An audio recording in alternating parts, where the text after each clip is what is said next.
Ang swerte ko naman, binigyan ako ng libreng seat 1A ng Cebu Pacific. Tara, samahan niyo ako. Nasa group 1 tayo at susunod na magbo-board after ng senior at ng mga baybata.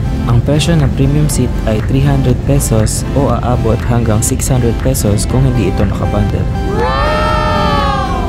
Ang pwede lang mo po sa may exit row ay ang mga able-bodied person above 15 years old at hindi senior.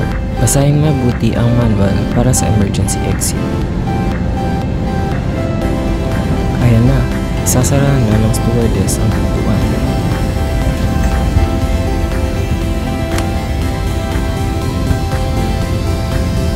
Bago lumipad ay magkakaroon muna ng safety briefing. Ang saya naman ang luwag ng legroom. Aabuti ng 1.5 oras ang biyahe mula Davao Airport papuntang Manila.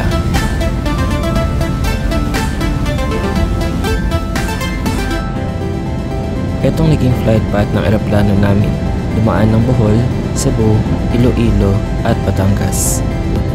Ang Davao Airport ay malapit din sa Sasa Wharf at Sasa Pier. Nandito ang sakayan papuntang Samal Island at Talikod Island.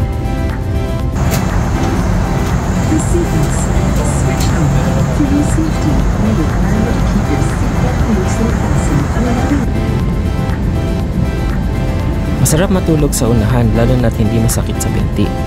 Nagising na lang ako palanding na ng NAIA.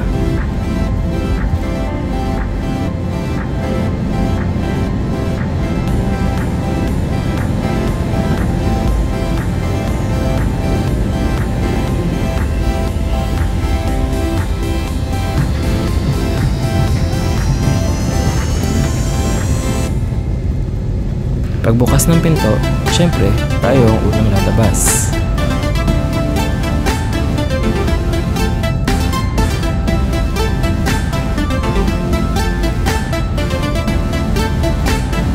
Salamat sa Cebu Pacific para sa experience makupo sa Seat 1A.